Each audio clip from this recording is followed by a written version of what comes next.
Chapter 1. An invitation for Tom and Huck. Note, strange as the incidents of this story are, they are not inventions but facts, even to the public confession of the accused.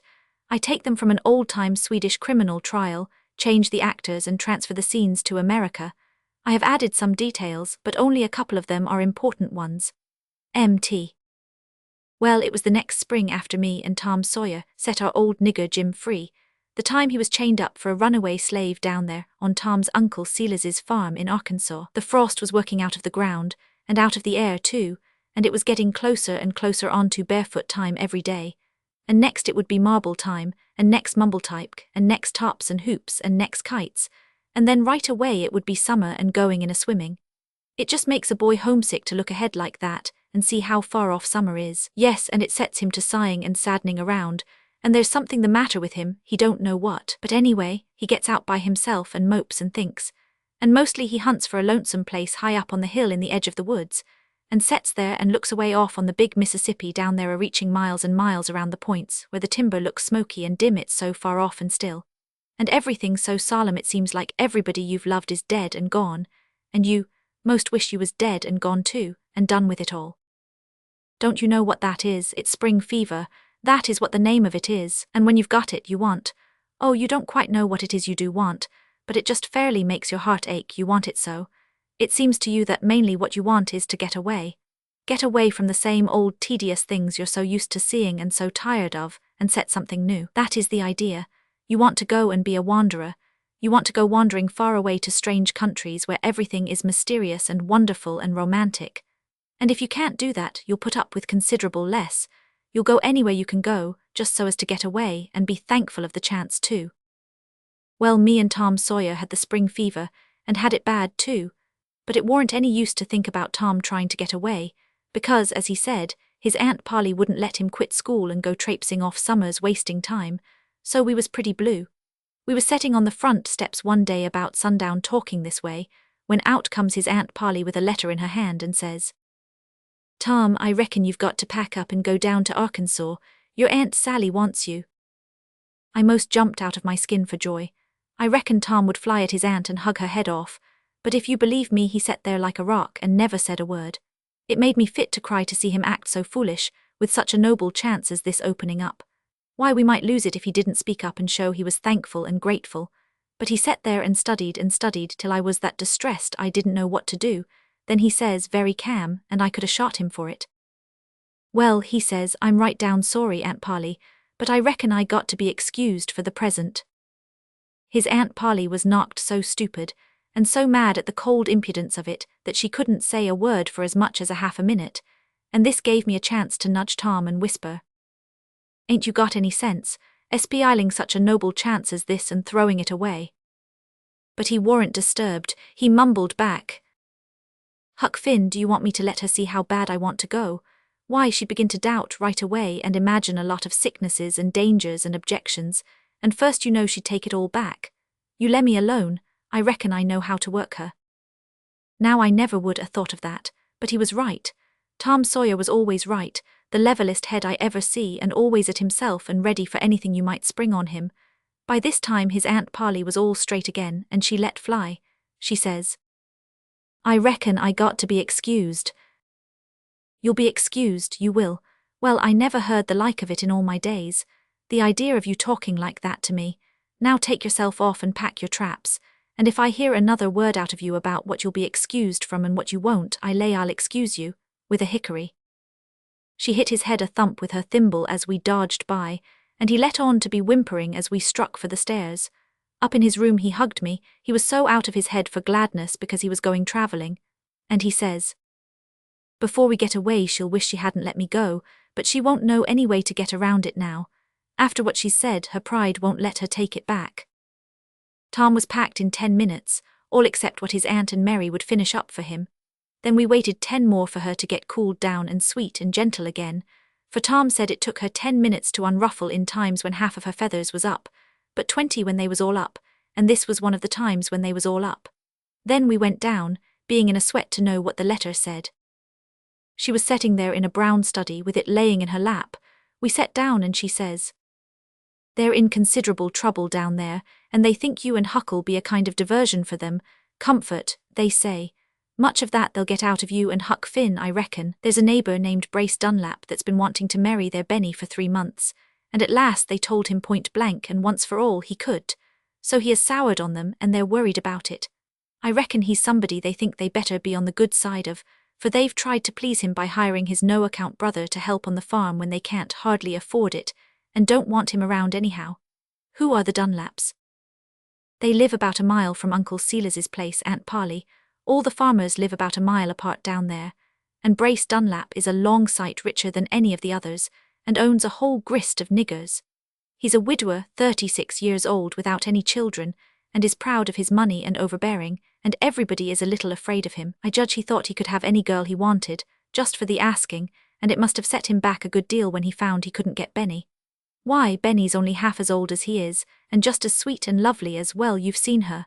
Poor old Uncle Silas. Why, it's pitiful him trying to curry favour that way, so hard pushed and poor, and yet hiring that useless Jupiter Dunlap to please his ornery brother. What a name, Jupiter, where'd he get it? It's only just a nickname. I reckon they forgot his real name long before this.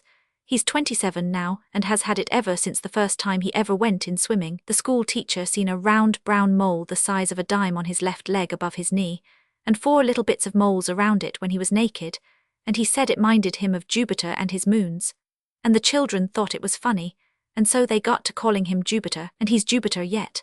He's tall and lazy and sly and sneaky and rather cowardly too, but kind of good-natured, and wears long brown hair and no beard and hasn't got a cent, and Brace boards him for nothing and gives him his old clothes to wear and despises him. Jupiter is a twin. What's t'other twin like? Just exactly like Jupiter, so they say, used to was anyway, but he hain't been seen for 7 years. He got to robbing when he was 19 or 20 and they jailed him, but he broke jail and got away up north here summers. They used to hear about him robbing and burglaring now and then, but that was years ago.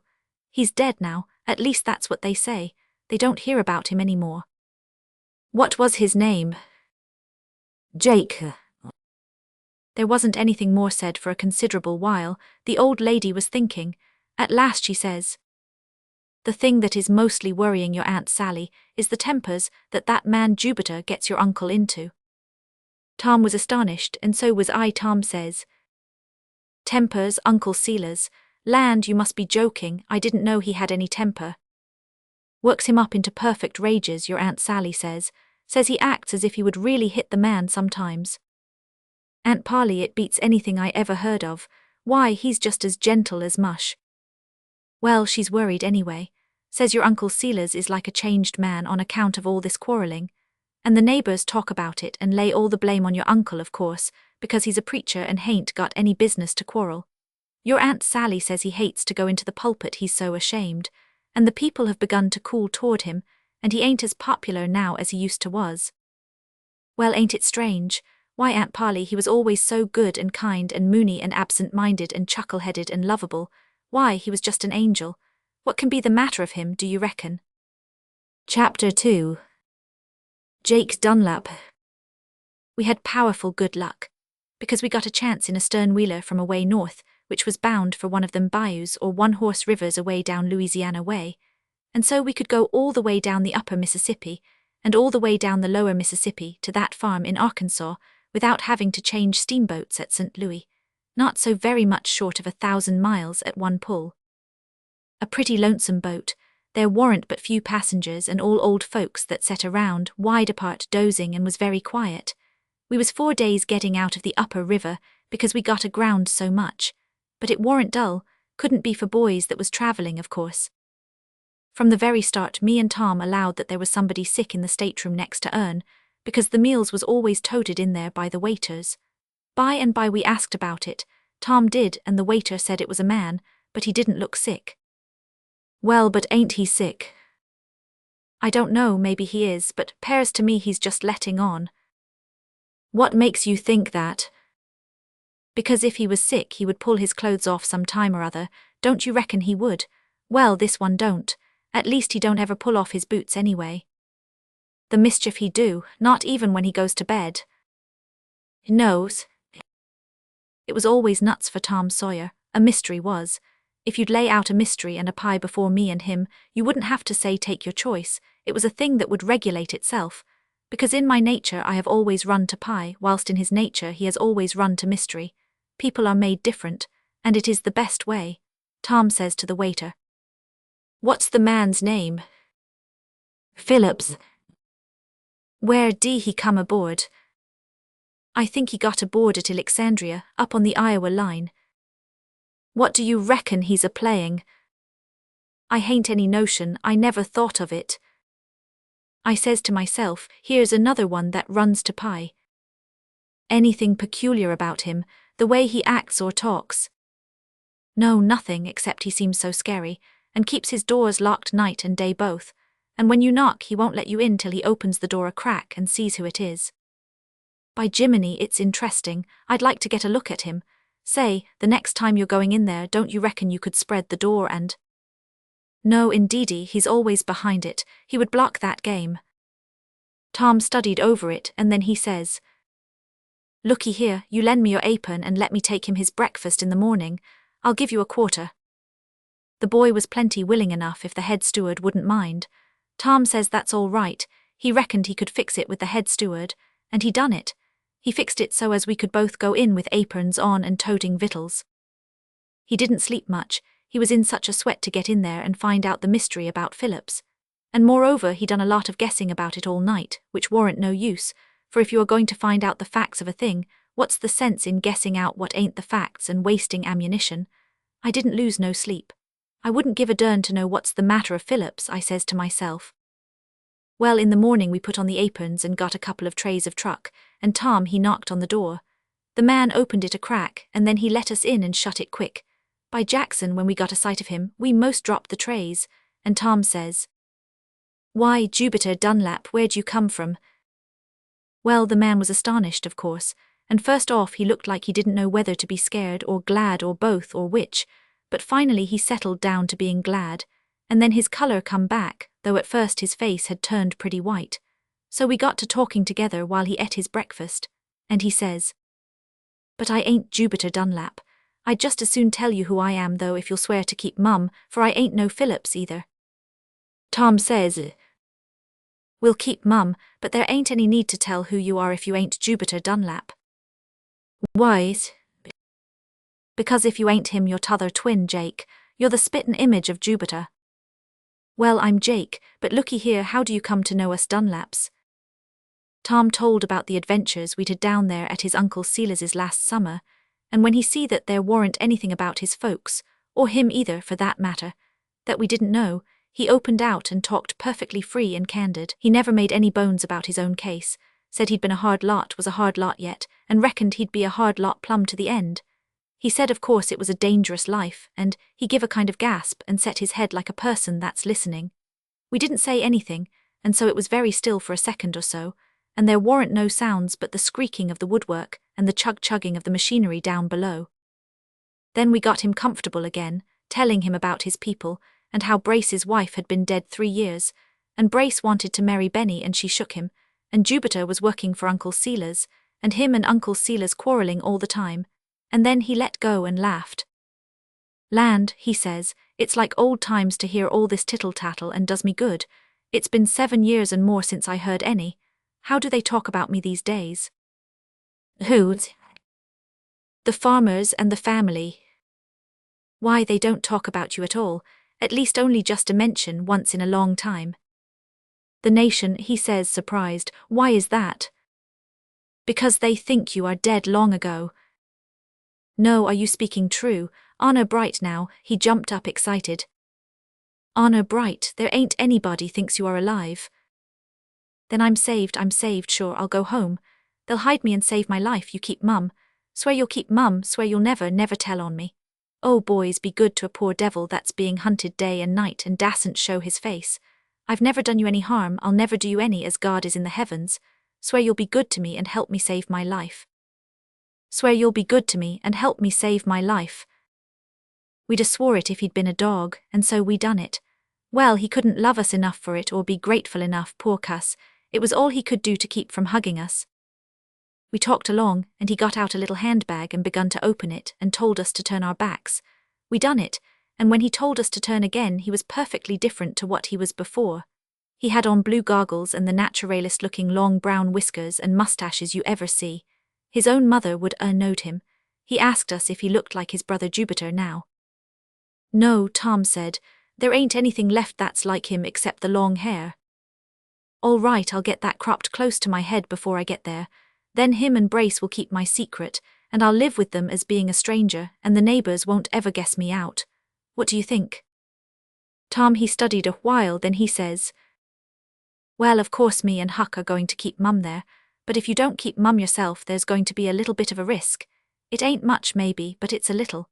I mean, if you talk, won't people notice that your voice is just like Jupiter's, and mightn't it make them think of the twin they reckoned was dead, but maybe after all was hid all this time under another name?" "By George," he says, "you're a sharp one, you're perfectly right. I've got to play deaf and dumb when there's a neighbor around. If I'd a struck for home and forgot that little detail. However, I wasn't striking for home. I was breaking for any place where I could get away from these fellows that are after me. Then I was going to put on this disguise and get some different clothes and—" He jumped for the outside door and laid his ear against it and listened, pale and kind of panting. Presently he whispers, "Sounded like cocking a gun. Lord, what a life to lead. Sounded like a cocking gun." Then he sunk down in a chair all limp and sick-like, and wiped the sweat off of his face. Chapter 3. A diamond robbery.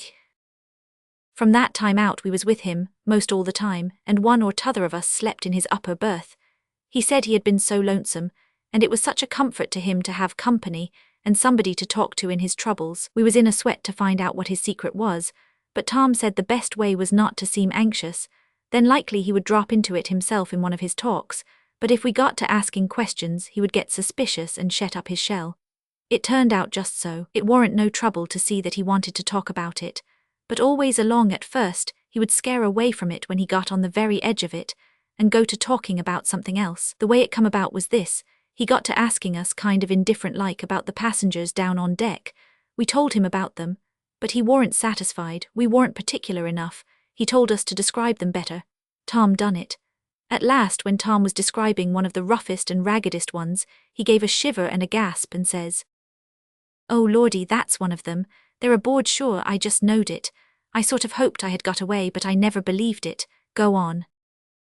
Presently, when Tom was describing another mangy, rough-deck passenger, he give that shiver again and says, "That's him, that's the other one. If it would only come a good black stormy night and I could get ashore. You see, they've got spies on me. They've got a right to come up and buy drinks at the bar yonder for'ard, and they take that chance to bribe somebody to keep watch on me, Porter or Boots or somebody. If I was to slip ashore without anybody seeing me, they would know it inside of an hour." So then he got to wandering along, and pretty soon, sure enough, he was telling. He was poking along through his ups and downs, and when he come to that place he went right along. He says, "It was a confidence game. We played it on a jewellery shop in St. Louis. What we was after was a couple of noble big diamonds as big as hazelnuts, which everybody was running to see. We was dressed up fine, and we played it on them in broad daylight. We ordered the diamonds sent to the hotel for us to see if we wanted to buy, and when we was examining them, we had paced counterfeits all ready, and them was the things that went back to the shop when we said the water wasn't quite fine enough for $12,000. $12,000, Tom says. Was they really worth all that money, do you reckon?" "Every cent of it." "And you fellows got away with them?" "As easy as nothing. I don't reckon the jewellery people know they've been robbed yet. But it wouldn't be good sense to stay around St. Louis, of course, so we considered where we'd go.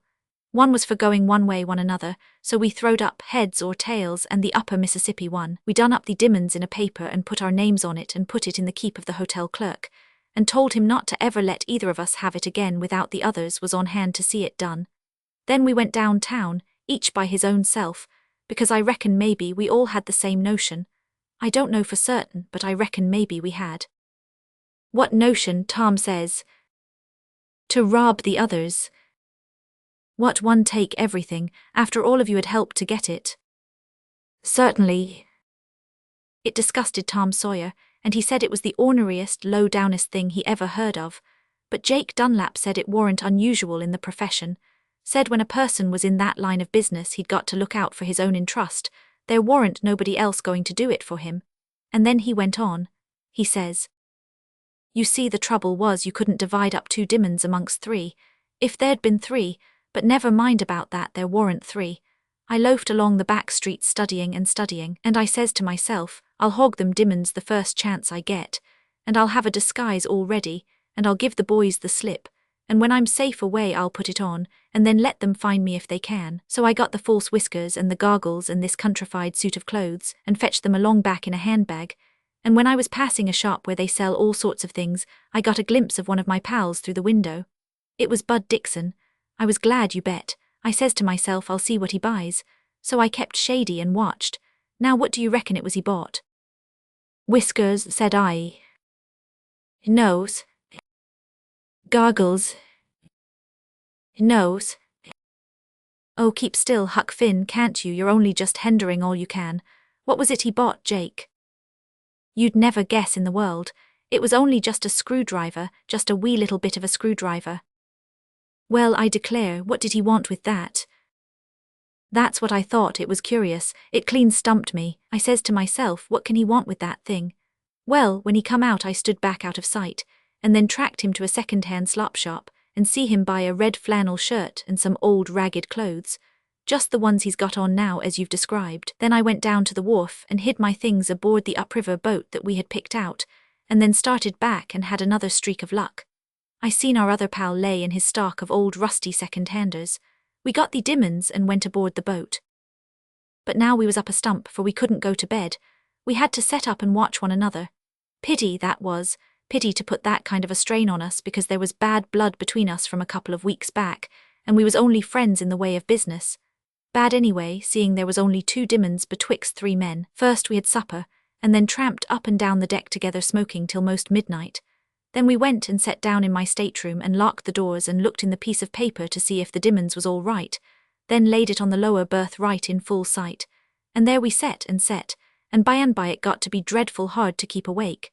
At last Bud Dixon he dropped off, as soon as he was snoring a good regular gait that was likely to last, and had his chin on his breast and looked permanent. Hal Clayton nodded towards the diamonds and then towards the outside door, and I understood. I reached and got the paper, and then we stood up and waited perfectly still. Bud never stirred. I turned the key of the outside door very soft and slow, then turned the knob the same way, and we went tiptoeing out onto the guard, and shut the door very soft and gentle. We stood up and waited perfectly still. There warn't nobody stirring anywhere, and the boat was slipping along, swift and steady, through the big water in the smoky moonlight. We never said a word, but went straight up onto the hurricane deck and plumb back aft, and set down on the end of the skylight. Both of us knowed what that meant, without having to explain to one another. Bud Dixon would wake up and miss the swag and would come straight for us, for he ain't afeard of anything or anybody, that man ain't. He would come, and we would heave him overboard or get killed trying. It made me shiver because I ain't as brave as some people, but if I showed the white feather, well, I knowed better than do that. I kind of hoped the boat would land summers, and we could skip ashore and not have to run the risk of this row. I was so scared of Bud Dixon, but she was an upper river tub, and there warn't no real chance of that. Well, the time strung along, and that fellow never come. Why, it strung along till dawn begun to break, and still he never come. Thunder, I says, what do you make out of this? Ain't it suspicious? Land, Hal says, do you reckon he's playing us? Open the paper. I done it, and by gracious there warn't anything in it but a couple of little pieces of loaf sugar. That's the reason he could set there and snooze all night so comfortable. Smart. Well, I reckon.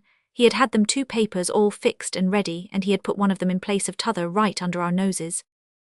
We felt pretty cheap, but the thing to do straight off was to make a plan, and we done it. We would do up the paper again just as it was and slip in, very elaborate and soft, and lay it on the bunk again, and let on we didn't know about any trick, and hadn't any idea he was a-laughing at us behind them bogus snores of hissin'.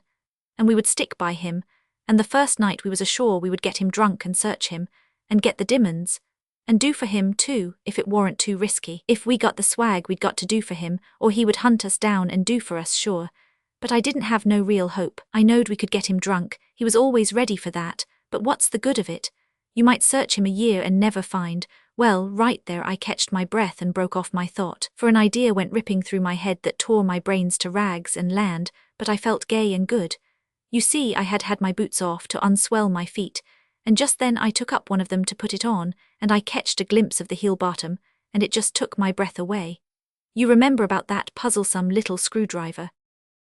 You bet I do, says Tom, all excited. Well, when I catched that glimpse of that boot heel, the idea that went smashing through my head was, I know where he's hid the diamonds. You look at this boot heel now. See, it's bottomed with a steel plate, and the plate is fastened on with little screws. Now there wasn't a screw about that feller anywhere but in his boot heels, so if he needed a screwdriver I reckoned I knowed why. Huck, ain't it bully, says Tom. Well, I got my boots on and we went down and slipped in and laid the paper of sugar on the berth, and sat down soft and sheepish and went to listening to Bud Dixon snore. Hal Clayton dropped off pretty soon, but I didn't. I wasn't ever so wide awake in my life. I was spying out from under the shade of my hat brim, searching the floor for leather. It took me a long time, and I begun to think maybe my guess was wrong, but at last I struck it. It laid over by the bulkhead, and was nearly the color of the carpet. It was a little round plug about as thick as the end of your little finger, and I says to myself, there's a diamond in the nest you've come from. Before long I spied out the plug's mate. Think of the smartness and coolness of that blatherskite. He put up that scheme on us and reasoned out what we would do, and we went ahead and done it perfectly exact, like a couple of puddinheads. He sat there and took his own time to unscrew his heel plates and cut out his plugs and stick in the diamonds and screw on his plates again. He allowed we would steal the bogus swag and wait all night for him to come up and get drowned, and by George it's just what we done. I think it was powerful smart.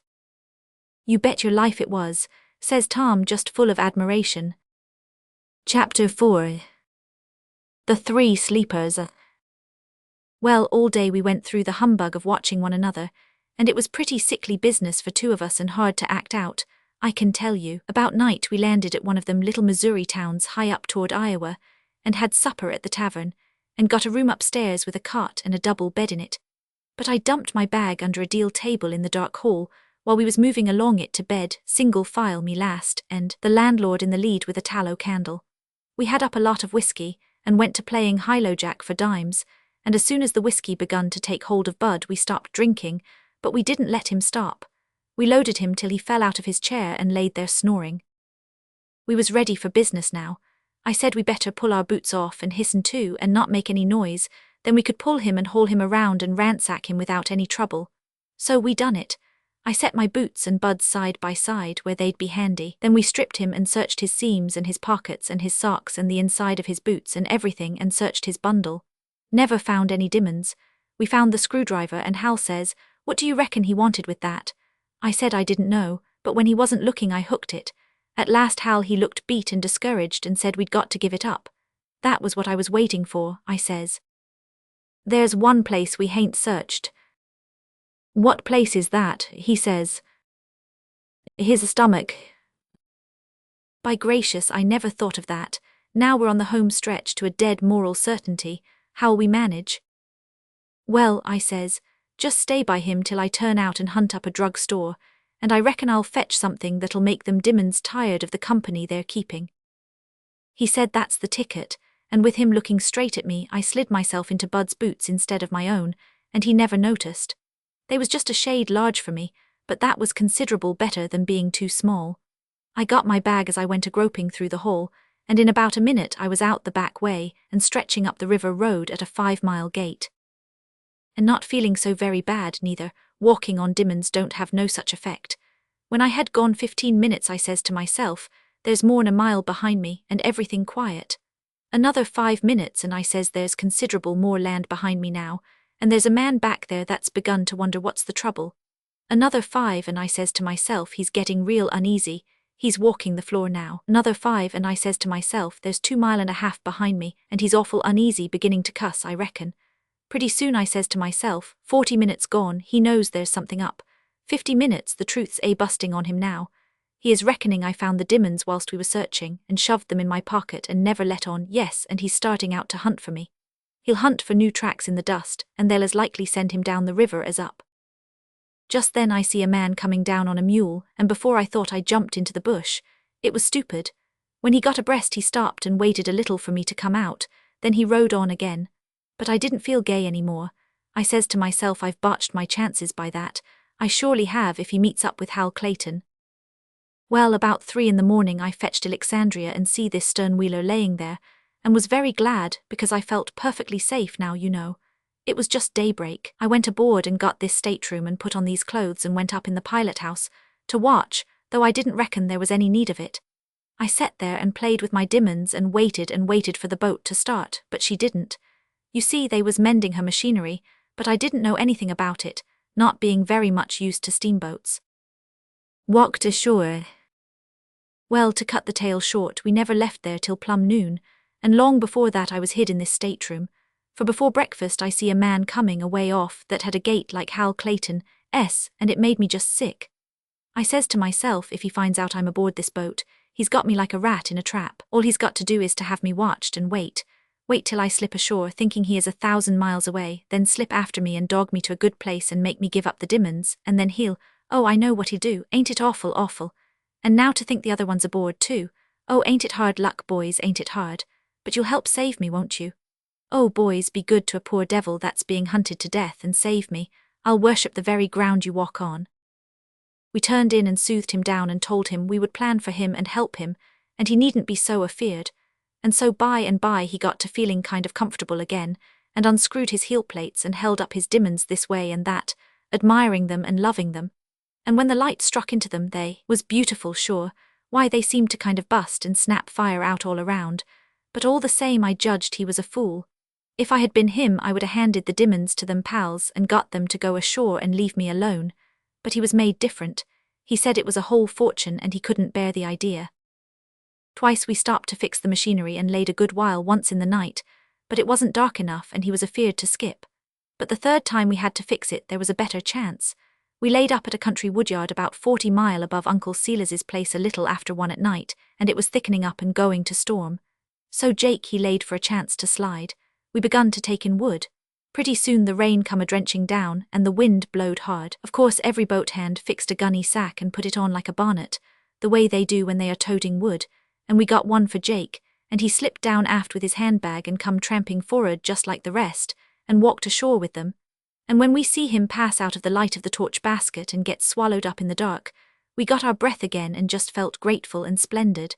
But it wasn't for long, somebody told, I reckon, for in about 8 or 10 minutes them two pals come tearing for'ard as tight as they could jump and darted ashore and was gone. We waited plumb till dawn for them to come back, and kept hoping they would, but they never did. We was awful sorry and low-spirited. All the hope we had was that Jake had got such a start that they couldn't get on his track, and he would get to his brother's and hide there and be safe. He was going to take the river road, and told us to find out if Brace and Jupiter was to home and no strangers there, and then slip out about sundown and tell him. Said he would wait for us in a little bunch of sycamores right back of Tom's Uncle Silas's tobacco field on the river road, a lonesome place. We sat and talked a long time about his chances, and Tom said he was all right if the pals struck up the river instead of down, but it wasn't likely, because maybe they knowed where he was from. More likely they would go right and dog him all day, him not suspecting, and kill him when it come dark and take the boots. So we was pretty sorrowful. Chapter 5. A Tragedy in the Woods. We didn't get done tinkering the machinery till away late in the afternoon, and so it was so close to sundown when we got home that we never stopped on our road, but made a break for the sycamores as tight as we could go, to tell Jake what the delay was, and have him wait till we could go to Brace's and find out how things was there. It was getting pretty dim by the time we turned the corner of the woods, sweating and panting with that long run, and see the sycamores 30 yards ahead of us. And just then we see a couple of men run into the bunch and heard 2 or 3 terrible screams for help. Poor Jake is killed, sure, we says. We was scared through and broke for the tobacco field and hid there, trembling so our clothes would hardly stay on. And just as we skipped in there, a couple of men went tearing by, and into the bunch they went, and in a second out jumps 4 men and took out up the road as tight as they could go, 2 chasing 2. We laid down, kind of weak and sick, and listened for more sounds, but didn't hear none for a good while but just our hearts. We was thinking of that awful thing laying yonder in the sycamores, and it seemed like being that close to a ghost, and it give me the cold shudders. The moon come a-swelling up out of the ground, now powerful big and round and bright, behind a comb of trees, like a face looking through prison bars, and the black shadows and white places begun to creep around, and it was miserable quiet and still and night breezy and graveyardy and scary. All of a sudden Tom whispers, "Look, what's that?" "Don't," I says, Don't take a person by surprise that way. I'm most ready to die anyway without you doing that. Look, I tell you, it's something coming out of the sycamores. Don't, Tom. It's terrible tall. Oh lordy lordy, let's. Keep still, it's coming this way. He was so excited he could hardly get breath enough to whisper. I had to look, I couldn't help it. So now we was both on our knees with our chins on a fence rail and gazing, yes, and gasping too. It was coming down the road, coming in the shadow of the trees, and you couldn't see it good. Not till it was pretty close to us. Then it stepped into a bright splotch of moonlight and we sunk right down in our tracks. It was Jake Dunlap's ghost. That was what we said to ourselves. It was Jake Dunlap's ghost. We couldn't stir for a minute or two, then it was gone. We talked about it in low voices. Tom says, "They're mostly dim and smoky, or like they're made out of fog, but this one was." "No," I says, "I seen the goggles and the whiskers perfectly plain." "Yes, and the very colours in them, loud countrified Sunday clothes, plaid breeches, green and black. Cotton velvet waistcoat, fire red and yellow squares. Leather straps to the bottoms of the breeches' legs, and one of them hanging unbuttoned. Yes, and that hat. What a hat for a ghost to wear. You see, it was the first season anybody wore that kind. A black stiff-brimmed stovepipe, very high and not smooth, with a round top, just like a sugar loaf. Did you notice if its hair was the same, Huck?" "No, seems to me I did, then again it seems to me I didn't." "I didn't either, but it had its bag along, I noticed that." "So did I. How can there be a ghost bag, Tom?" "Sho, I wouldn't be as ignorant as that if I was you, Huck Finn. Whatever a ghost has turns to ghost stuff. They've got to have their things like anybody else. You see yourself that its clothes was turned to ghost stuff. Well then, what's to hinder its bag from turning too? Of course it done it." That was reasonable. I couldn't find no fault with it. Bill Withers and his brother Jack come along by, talking, and Jack says, "What do you reckon he was toting?" "I dunno, but it was pretty heavy." "Yes, all he could lug. Nigger stealing corn from old Parson Sealer's, I judged." "So did I, and so I allowed I wouldn't let on to see him."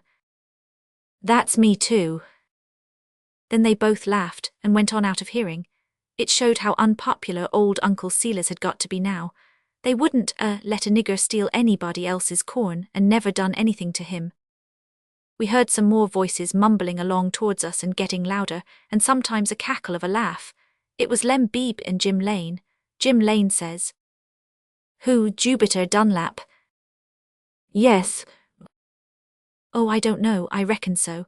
I seen him spading up some ground along about an hour ago, just before sundown, him and the parson. Said he guessed he wouldn't go tonight, but we could have his dog if we wanted him." "Too tired, I reckon." "Yes, works so hard." "Oh, you bet." They cackled at that and went on by. Tom said we better jump out and tag along after them, because they was going our way and it wouldn't be comfortable to run across the ghost all by ourselves. So we done it, and got home all right.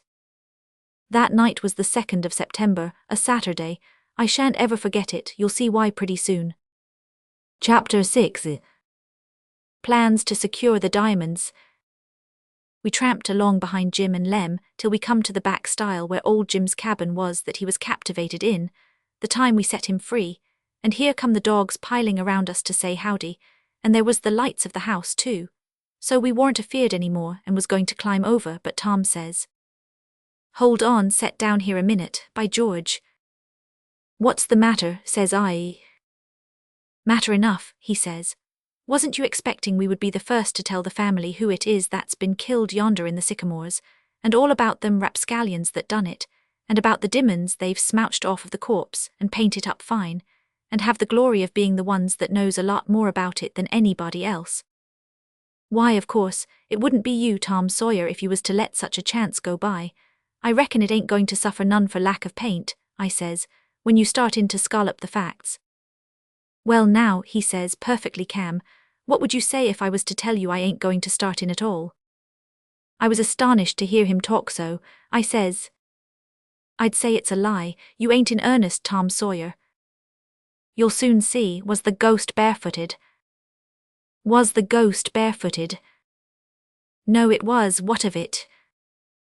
You wait, I'll show you what. Did it have its boots on? Yes, I seen them plain. Swear it. Yes, I swear it. So do I now. Do you know what that means?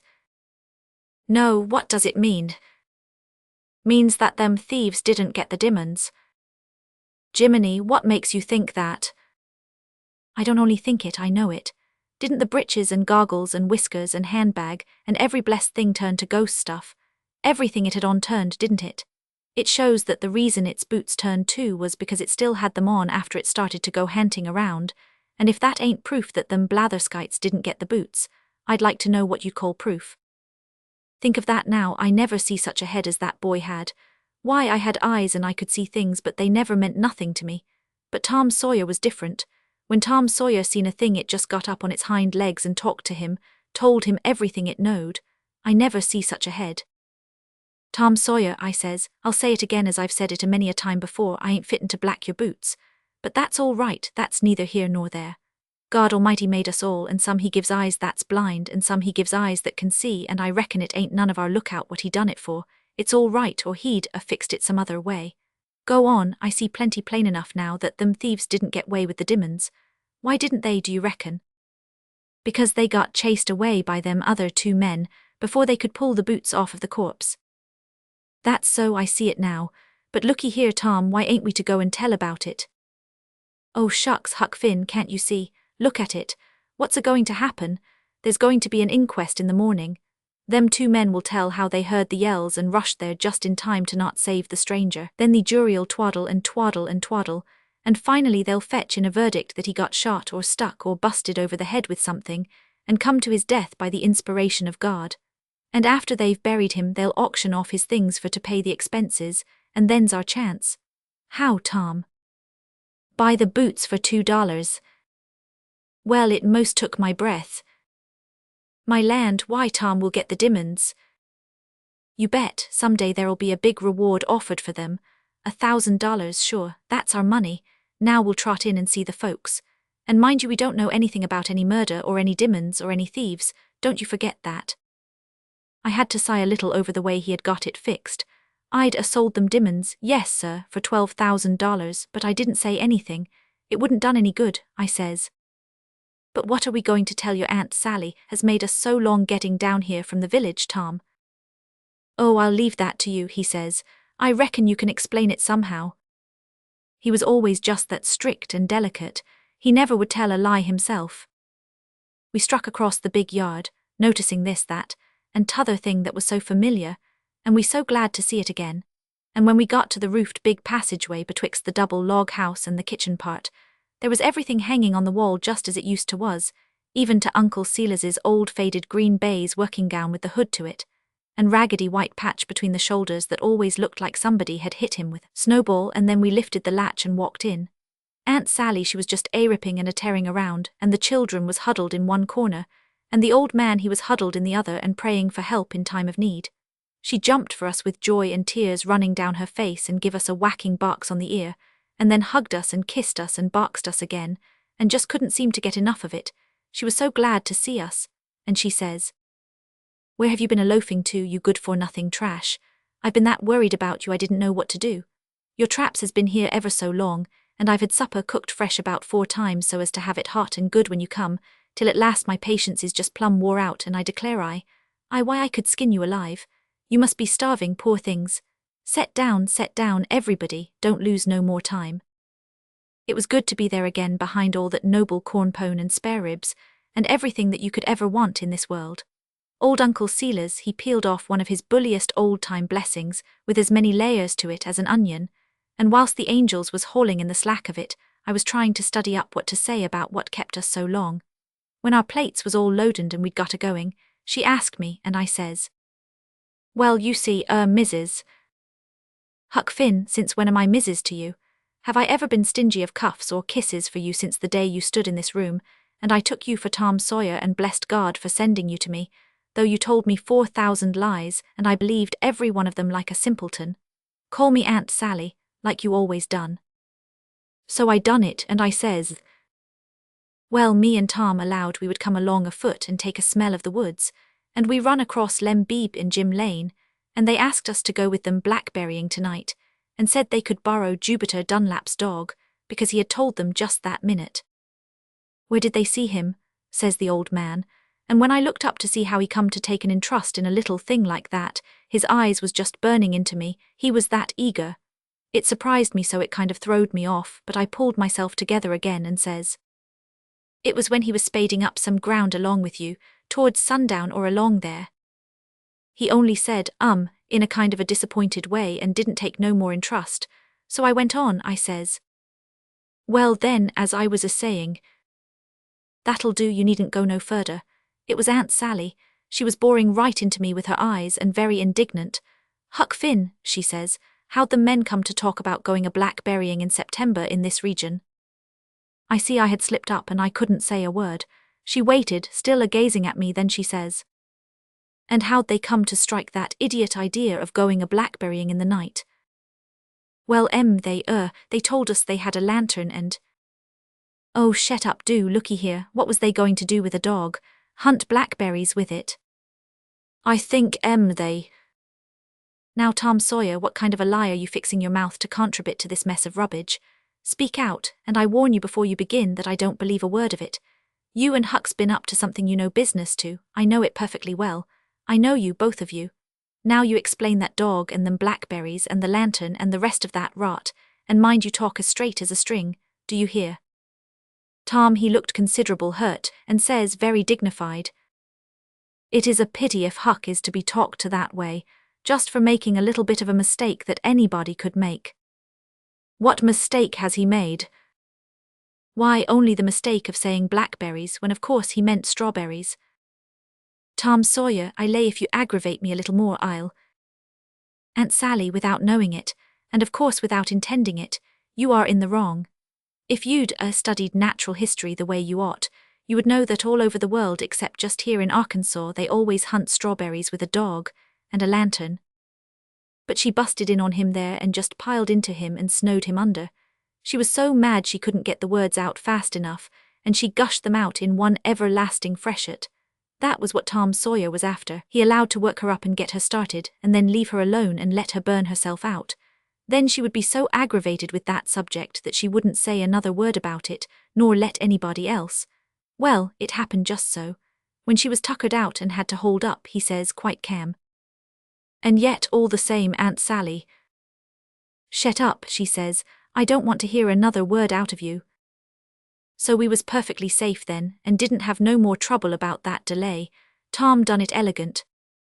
Chapter 7. A Night's Vigil. Benny, she was looking pretty sober, and she sighed some now and then.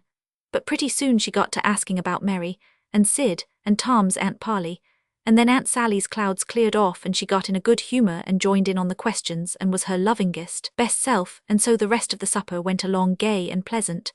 But the old man, he didn't take any hand hardly, and was absent-minded and restless, and done a considerable amount of sighing, and it was kind of heart-breaking to see him so sad and troubled and worried.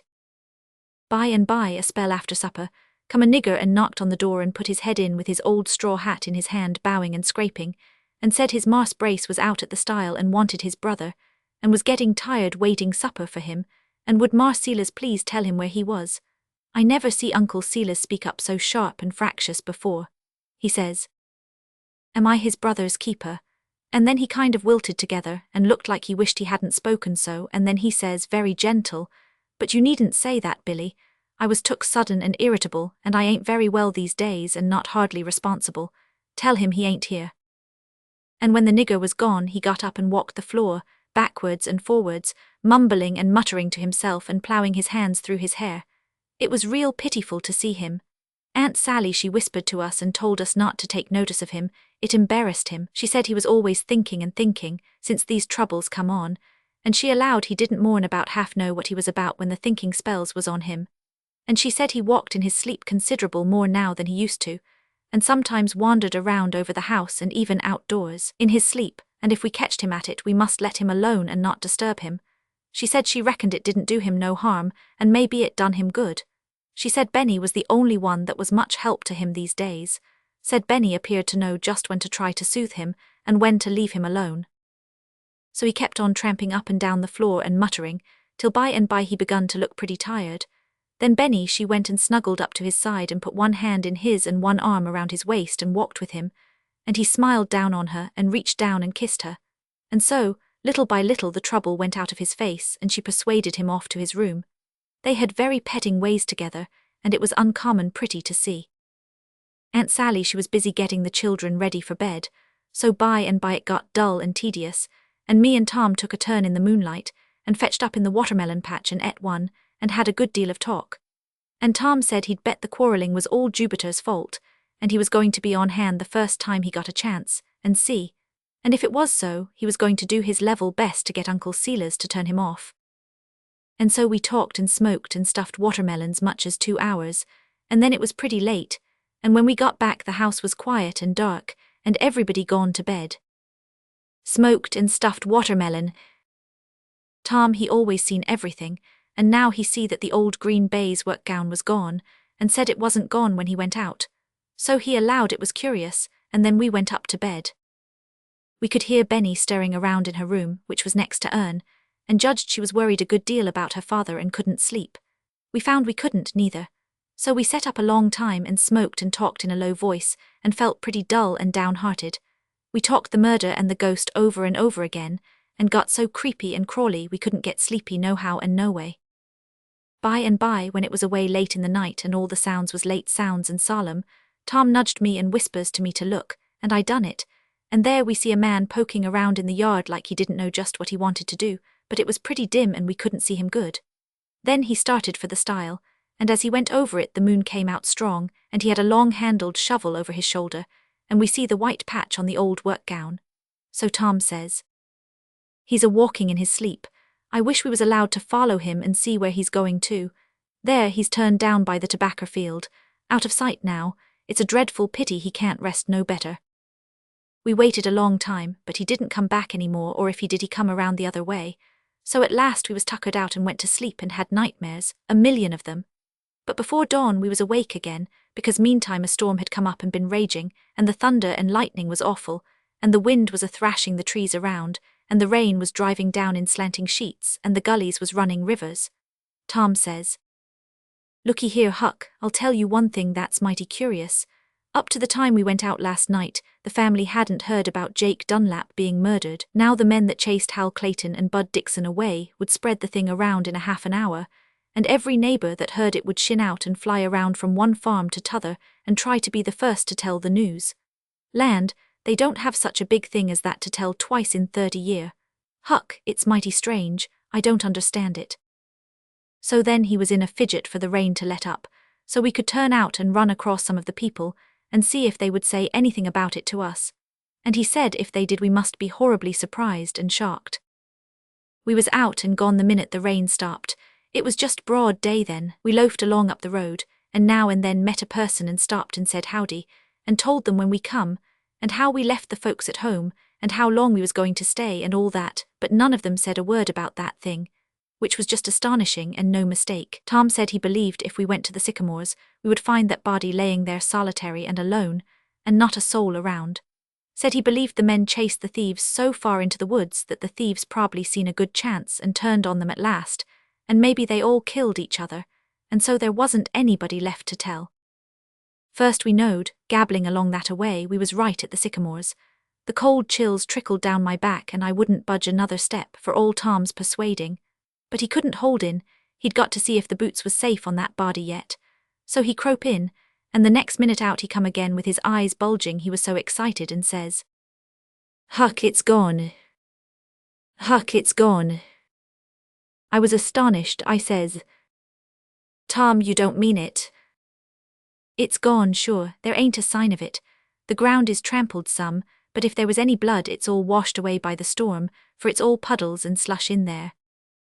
At last I give in and went and took a look myself, and it was just as Tom said, there wasn't a sign of a corpse. "Durn it," I says, "the dimmons is gone. Don't you reckon the thieves slunk back and lugged him off, Tom?" "Looks like it, it just does. Now where'd they hide him, do you reckon?" "I don't know," I says, disgusted, "and what's more I don't care. They've got the boots and that's all I cared about. He'll lay around these woods a long time before I hunt him up." Tom didn't feel no more interest in him neither, only curiosity to know what come of him. But he said we'd lay low and keep dark, and it wouldn't be long till the dogs or somebody rousted him out. We went back home to breakfast ever so bothered and put out and disappointed and swindled. I warn't ever so down on a corpse before. Chapter 8. Talking with the Ghost. It warn't very cheerful at breakfast. Aunt Sally, she looked old and tired and let the children snarl and fuss at one another and didn't seem to notice it was going on, which wasn't her usual style. Me and Tom had a plenty to think about without talking. Benny, she looked like she hadn't had much sleep, and whenever she'd lift her head a little and steal a look towards her father you could see there was tears in her eyes. And as for the old man, his things stayed on his plate and got cold without him knowing they was there, I reckon, for he was thinking and thinking all the time, and never said a word and never ate a bite. By and by when it was stillest, that nigger's head was poked in at the door again, and he said his Marse Brace was getting powerful uneasy about Marse Jupiter, which hadn't come home yet, and would Marse Seelers please. He was looking at Uncle Seelers, and he stopped there, like the rest of his words was froze. For Uncle Seelers he rose up shaky and steadied himself leaning his fingers on the table, and he was panting, and his eyes were set on the nigger, and he kept swallowing and put his other hand up to his throat a couple of times, and at last he got his words started and says, "What does he think? Does he think, what does he think? Tell him. Then he sunk down in his chair limp and weak and says so as you could hardly hear him, Go away. The nigger looked scared and cleared out and we all felt, well, I don't know how we felt, but it was awful with the old man panting there, and his eyes set and looking like a person that was dying.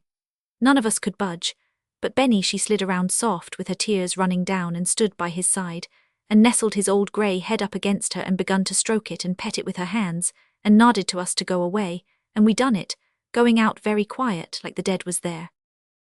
Me and Tom struck out for the woods mighty solemn, and saying how different it was now to what it was last summer when we was here and everything was so peaceful and happy, and everybody thought so much of Uncle Seelers, and he was so cheerful and simple-hearted and puddin-headed and good, and now look at him. If he hadn't lost his mind he wasn't much short of it. That was what we allowed. It was a most lovely day now, and bright and sunshiny, and the further and further we went over the hills towards the prairie the lovelier and lovelier the trees and flowers got to be, and the more it seemed strange and somehow wrong that there had to be trouble in such a world as this. And then, all of a sudden I catched my breath and grabbed Tom's arm, and all my livers and lungs and things fell down into my legs. "There it is," I says. We jumped back behind a bush shivering and Tom says, don't make a noise." It was setting on a log right in the edge of a little prairie thinking. I tried to get Tom to come away but he wouldn't, and I dasn't budge by myself. He said we mightn't ever get another chance to see one, and he was going to look his fill at this one if he died for it. So I looked too, though it give me the fantards to do it. Tom he had to talk, but he talked low. He says, "Poor Jakey, it's got all its things on just as he said he would. Now you see what we wasn't certain about, its hair. It's not long now the way it was. It's got it cropped close to its head, the way he said he would. Huck, I never see anything look any more naturaler than what it does." "Nor I neither," I says. "I'd recognize it anywheres." "So would I, it looks perfectly solid and genuine, just the way it done before it died." So we kept a-gazing. Pretty soon Tom says, "Huck, there's something mighty curious about this one, don't you know? It oughtn't to be going around in the daytime." "That's so, Tom, I never heard the like of it before." "No, sir, they don't ever come out only at night, and then not till after 12. There's something wrong about this one, now you mark my words. I don't believe it's got any right to be around in the daytime, but don't it look natural? Jake was going to play deaf and dumb here so the neighbours wouldn't know his voice. Do you reckon it would do that if we was to holler at it?" "Lordy, Tom, don't talk so. If you was to holler at it I'd die in my tracks." "Don't you worry, I ain't going to holler at it. Look, Huck, it's a-scratching its head, don't you see?" "Well, what of it?" "Why what's the sense of it scratching its head? There ain't anything there to itch. Its head is made out of fog or something like that and can't itch. A fog can't itch, any fool knows that." "Well then, if it don't itch and can't itch, what in the nation is it scratching it for? Ain't it just habit, don't you reckon?" "No, sir, I don't. I ain't a bit satisfied about the way this one acts. I've a blame good notion it's a bogus one, I have, as sure as I'm a-sitting here, because if it, Huck, Well, what's the matter now? You can't see the bushes through it. Why, Tom, it's so sure it's as solid as a cow, I sort of begin to think. Huck, it's biting off a chaw of tobacco. By George, they don't chaw, they hain't got anything to chaw with. Huck. I'm a-listening. It ain't a ghost at all, it's Jake Dunlap his own self. Oh, your granny, I says. Huck Finn, did we find any corpse in the sycamores? No's. Or any sign of one? No's. Mighty good reason, hadn't ever been any corpse there. Why, Tom, you know we heard. Yes, we did heard a howl or two. Does that prove anybody was killed? Course it don't. And we seen 4 men run, then this one come walking out and we took it for a ghost. No more ghost than you are. It was Jake Dunlap his own self, and it's Jake Dunlap now. He's been and got his hair cropped the way he said he would, and he's playing himself for a stranger just the same as he said he would. Ghost, he's as sound as a nut. Then I see it all and how we had took too much for granted. I was powerful glad he didn't get killed, and so was Tom, and we wondered which he would like the best, for us to never let on to know him or how. Tom reckoned the best way would be to go and ask him. So he started, but I kept a little behind because I didn't know but it might be a ghost after all. When Tom got to where he was, he says, "Me and Huck's mighty glad to see you again, and you needn't be afeard we'll tell. And if you think it'll be safer for you if we don't let on to know you when we run across you, say the word and you'll see you can depend on us, and would rather cut our hands off than get you into the least little bit of danger." First off, he looked surprised to see us and not very glad either. But as Tom went on he looked pleasanter, and when he was done he smiled and nodded his head several times, and made signs with his hands and says, "Goo goo goo goo. Goo goo goo goo, the way deef and dummies does." Just then we see some of Steve Nickerson's people coming that lived t'other side of the prairie, so Tom says, "You do it elegant, I never see anybody do it better. You're right, play it on us too, play it on us same as the others. It'll keep you in practice and prevent you making blunders. We'll keep away from you and let on we don't know you, but any time we can be any help you just let us know." Then we loafed along past the Nickersons, and of course they asked if that was the new stranger yonder, and where'd he come from, and what was his name, and which communion was he, Baptist or Methodies, and which politics, Whig or Democrat, and how long is he staying, and all them other questions that humans always asks when a stranger comes, and animals does too. But Tom said he weren't able to make anything out of deef and dumb signs, and the same with goo-gooing. Then we watched them go and bullyrag Jake, because we was pretty uneasy for him. Tom said it would take him days to get so he wouldn't forget he was a deef and dummy sometimes, and speak out before he thought. When we had watched long enough to see that Jake was getting along all right and working his signs very good, we loafed along again, allowing to strike the schoolhouse about recess time, which was a 3-mile tramp. I was so disappointed not to hear Jake tell about the row in the sycamores, and how near he come to getting killed, that I couldn't seem to get over it, and Tom he felt the same, but said if we was in Jake's fix, we would want to go careful and keep still and not take any chances. The boys and girls was all glad to see us again, and we had a real good time all through recess. Coming to school, the Henderson boys had come across the new deef and dummy, and told the rest, so all the scholars was chuck full of him and couldn't talk about anything else, and was in a sweat to get a sight of him because they hadn't ever seen a deef and dummy in their lives, and it made a powerful excitement. Tom said it was tough to have to keep mum now, said we would be heroes if we could come out and tell all we knowed, but after all it was still more heroic to keep mum, there weren't 2 boys in a million could do it. That was Tom Sawyer's idea about it, and I reckon there weren't anybody could better it. Chapter 9. Finding of Jupiter Dunlap. In the next 2 or 3 days dummy he got to be powerful popular. He went associating around with the neighbors, and they made much of him and was proud to have such a rattling curiosity among them. They had him to breakfast, they had him to dinner, they had him to supper. They kept him loaded up with hog and hominy, and weren't ever tired staring at him and wondering over him, and wishing they knowed more about him. He was so uncommon and romantic. His signs weren't no good. People couldn't understand them, and he probably couldn't himself, but he done a sight of goo-gooing, and so everybody was satisfied and admired to hear him go it. He toted a piece of slate around and a pencil, and people wrote questions on it and he wrote answers, but there weren't anybody could read his writing but Brace Dunlap. Brace said he couldn't read it very good, but he could manage to dig out the meaning most of the time. He said Dummy said he belonged away off summers and used to be well off, but got busted by swindlers which he had trusted, and was poor now, and hadn't any way to make a living. Everybody praised Brace Dunlap for being so good to that stranger.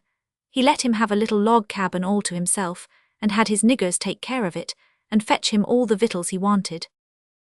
Dummy was at our house some, because old Uncle Silas was so afflicted himself, these days, that anybody else that was afflicted was a comfort to him. Me and Tom didn't let on that we had knowed him before, and he didn't let on that he had knowed us before. The family talked their troubles out before him the same as if he wasn't there, but we reckoned it wasn't any harm for him to hear what they said. Generally he didn't seem to notice, but sometimes he did. Well, 2 or 3 days went along, and everybody got to getting uneasy about Jupiter Dunlap. Everybody was asking everybody if they had any idea what had become of him. No, they hadn't, they said, and they shook their heads and said there was something powerful strange about it. Another and another day went by. Then there was a report got around that p'raps he was murdered. You bet it made a big stir. Everybody's tongue was clacking away after that. Saturday 2 or 3 gangs turned out and hunted the woods to see if they could run across his remainders. Me and Tom helped, and it was noble good times and exciting. Tom he was so brimful of it he couldn't eat nor rest. He said if we could find that corpse we would be celebrated, and more talked about than if we got drowned. The others got tired and give it up, but not Tom Sawyer, that warn't his style. Saturday night he didn't sleep any hardly trying to think up a plan, and towards daylight in the morning he struck it. He snaked me out of bed and was all excited and says, "Quick, Huck, snatch on your clothes, I've got it, bloodhound." In 2 minutes we was tearing up the river road in the dark towards the village. Old Jeff Hooker had a bloodhound, and Tom was going to borrow him. I says, "The trail's too old, Tom, and besides it's rained, you know." "It don't make any difference, Huck. If the body's hid in the woods anywhere around the hound will find it. If he's been murdered and buried, they wouldn't bury him deep, it ain't likely, and if the dog goes over the spot he'll scent him sure. Huck, we're going to be celebrated sure as you're born." He was just a-blazing, and whenever he got a fire he was most likely to get a fire all over. That was the way this time. In 2 minutes he had got it all ciphered out and wasn't only just going to find the corpse. No, he was going to get on the track of that murderer and hunt him down too, and not only that but he was going to stick to him till. "Well," I says, "you better find the corpse first. I reckon that's a-plenty for today. For all we know there ain't any corpse and nobody hain't been murdered. That cuss could a gone off summers and not been killed at all."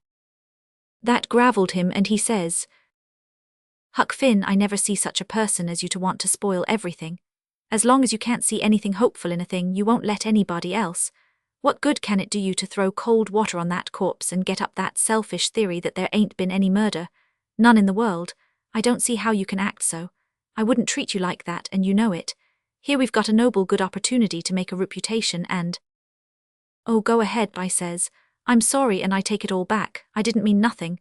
Fix it any way you want it. He ain't any consequence to me.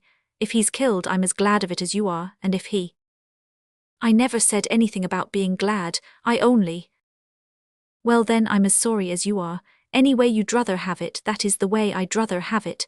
He—" "There ain't any druthers about it, Huck Finn. Nobody said anything about druthers, and as for—" He forgot he was talking and went tramping along studying. He begun to get excited again, and pretty soon he says, "Huck, it'll be the bulliest thing that ever happened if we find the body after everybody else has quit looking, and then go ahead and hunt up the murderer. It won't only be an honor to us, but it'll be an honor to Uncle Silas because it was us that done it. It'll set him up again, you see if it don't." But old Jeff Hooker, he throwed cold water on the whole business when we got to his blacksmith shop, and told him what we come for. "You can take the dog," he says, "but you ain't going to find any corpse because there ain't any corpse to find. Everybody's quit looking and they're right. Soon as they come to think they knowed there warn't no corpse, and I'll tell you for why. What does a person kill another person for, Tom Sawyer? Answer me that." "Why's he Answer up, you ain't no fool. What does he kill him for?" "Well, sometimes it's for revenge and—" "Wait, one thing at a time. Revenge, says you, and right you are. Now whoever had anything agin that poor trifling no-account, who do you reckon would want to kill him? That rabbit." Tom was stuck. I reckon he hadn't thought of a person having to have a reason for killing a person before, and now he sees it warn't likely anybody would have that much of a grudge against a lamb like Jupiter Dunlap. The blacksmith says by and by. The revenge idea won't work, you see. Well then, what's next? Robbery, begosh, that must have been it, Tom. Yes, sirree, I reckon we've struck it this time. Some fellow wanted his gallus buckles and so he. But it was so funny he busted out laughing, and just went on laughing and laughing and laughing till he was most dead. And Tom looked so put out and cheap that I knowed he was ashamed he had come, and he wished he hadn't. But old Hooker never let up on him. He raked up everything a person ever could want to kill another person about, and any fool could see they didn't any of them fit this case, and he just made no end of fun of the whole business, and of the people that had been hunting the body. And he said, if they'd had any sense they'd knowed the lazy cuss slid out because he wanted a loafing spell after all this work. He'll come pottering back in a couple of weeks, and then how'll you fellers feel? But laws bless you, take the dog and go and hunt his remainders. Do, Tom. Then he busted out, and had another of them 40-odd laughs of hissin'. Tom couldn't back down after all this, so he said, all right, unchain him, and the blacksmith done it, and we started home and left that old man laughing yet. It was a lovely dog. There ain't any dog that's got a lovelier disposition than a bloodhound, and this one knowed us and liked us. He capered and raced around ever so friendly, and powerful glad to be free and have a holiday. But Tom was so cut up he couldn't take any interest in him, and said he wished he'd stopped and thought a minute before he ever started on such a fool errand. He said old Jeff Hooker would tell everybody, and we'd never hear the last of it. So we loafed along home down the back lanes, feeling pretty glum and not talking. When we was passing the far corner of our tobacco field, we heard the dog set up a long howl in there, and we went to the place, and he was scratching the ground with all his might, and every now and then canting up his head sideways and fetching another howl. Fetching another howl.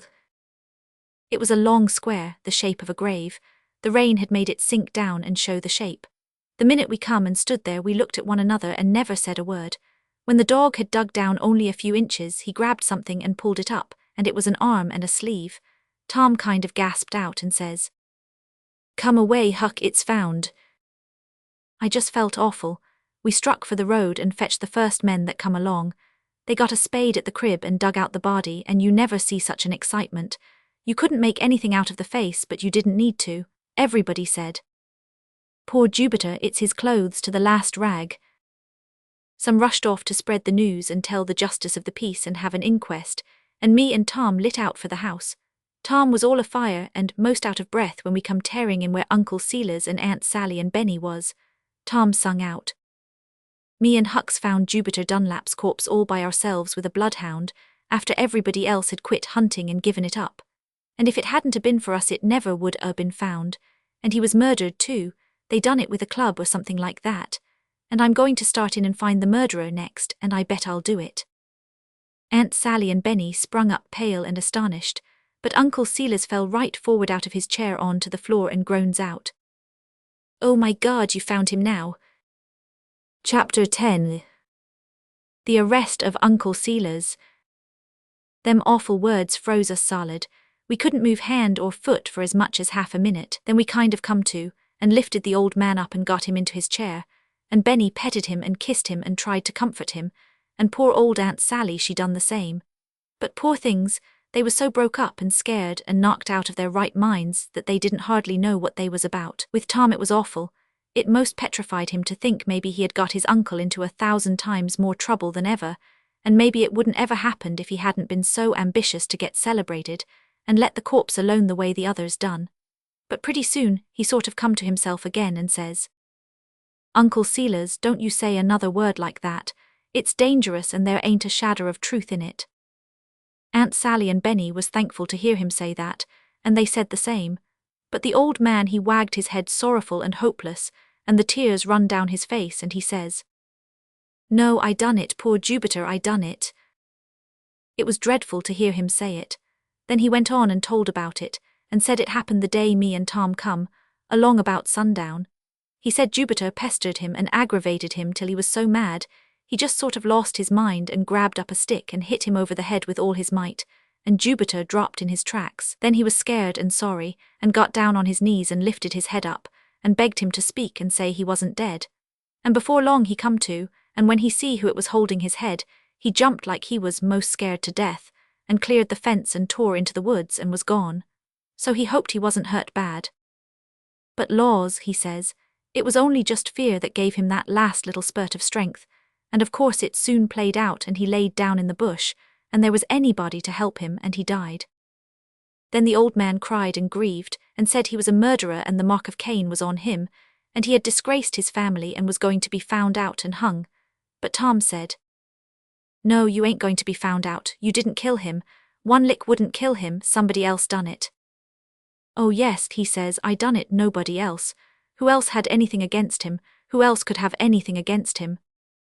He looked up kind of like he hoped some of us could mention somebody that could have a grudge against that harmless no account, but of course it warn't no use, he had us, we couldn't say a word. He noticed that and he saddened down again, and I never see a face so miserable and so pitiful to see.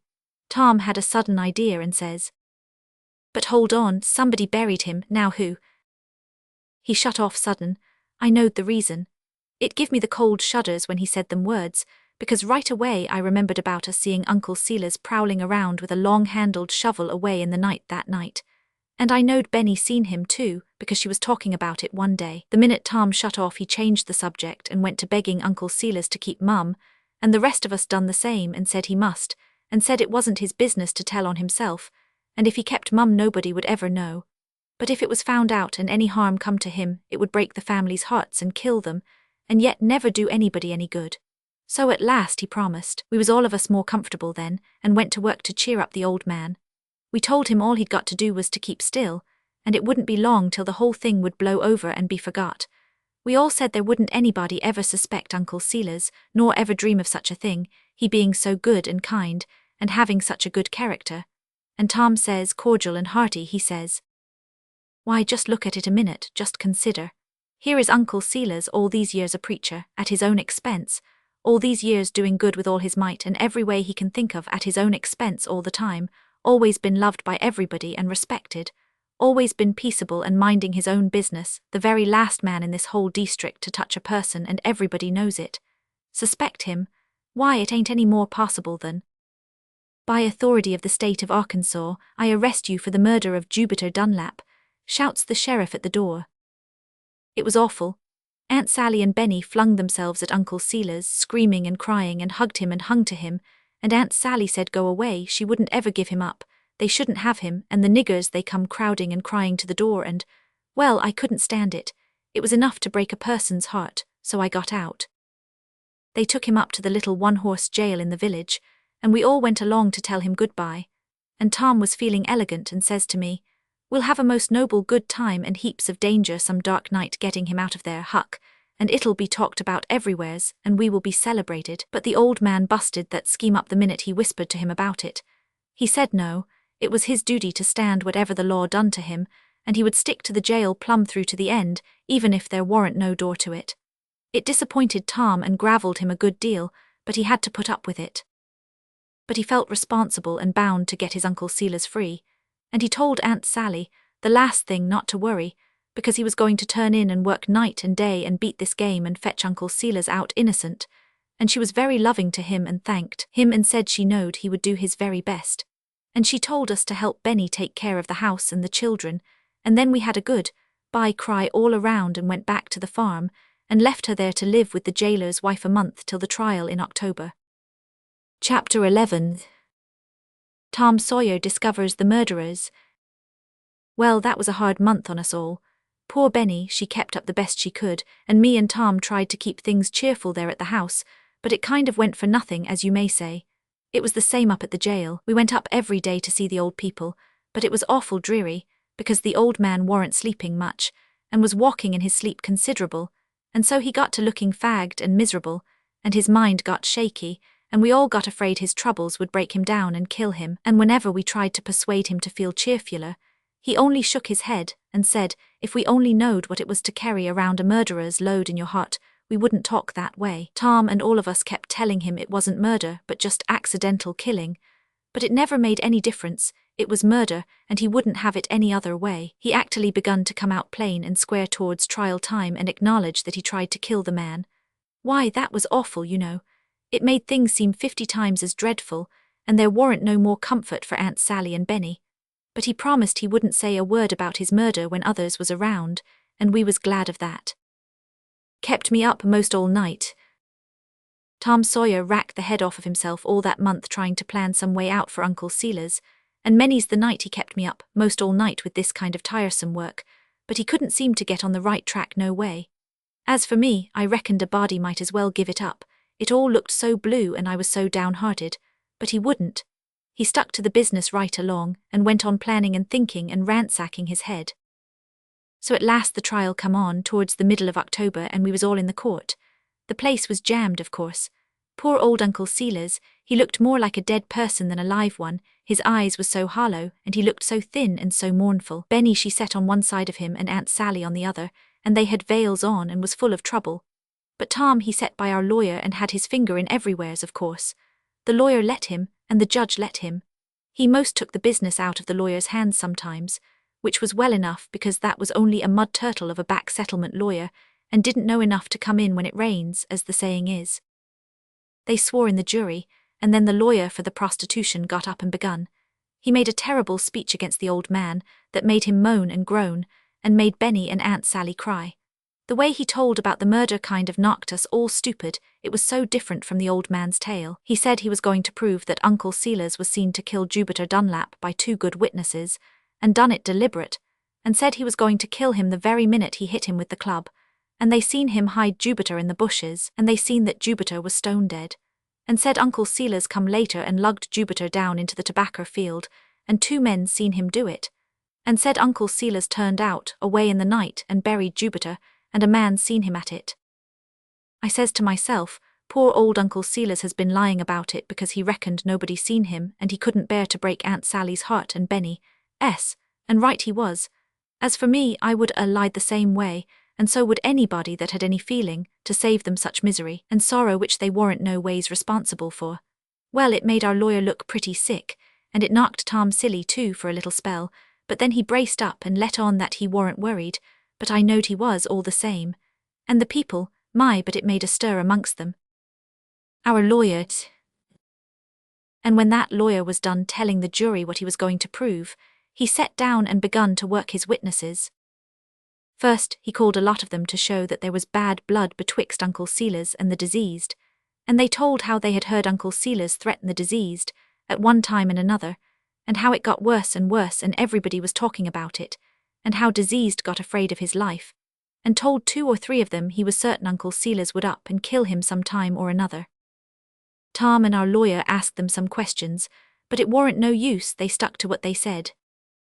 Next they called up Lem Beebe, and he took the stand. It come into my mind then, how Lem and Jim Lane had come along talking that time about borrowing a dog or something from Jupiter Dunlap, and that brought up the blackberries and the lantern, and that brought up Bill and Jack Withers, and how they passed by, talking about a nigger stealing Uncle Silas's corn, and that fetched up our old ghost that come along about the same time and scared us so, and here he was too, and a privileged character, on accounts of his being deaf and dumb and a stranger, and they had fixed him a chair inside the railing, where he could cross his legs and be comfortable, whilst the other people was all in a jam so they couldn't hardly breathe. So it all come back to me just the way it was that day, and it made me mournful to think how pleasant it was up to then, and how miserable ever since.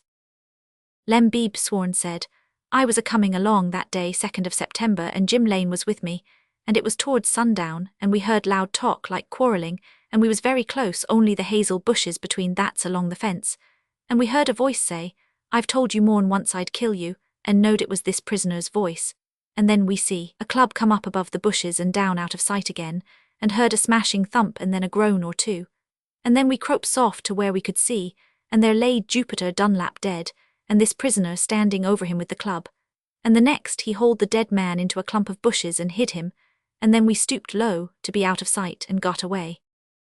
Well, it was awful. It kind of froze everybody's blood to hear it, and the house was most as still whilst he was telling it as if there warn't nobody in it. And when he was done, you could hear them gasp and sigh all over the house and look at one another the same as to say, ain't it perfectly terrible, ain't it awful? Now happened a thing that astonished me. All the time the first witnesses was proving the bad blood and the threats and all that, Tom Sawyer was alive and laying for them, and the minute they was through he went for them, and done his level best to catch them in lies and spile their testimony. But now, how different, when Lem first begun to talk, and never said anything about speaking to Jupiter or trying to borrow a dog off of him.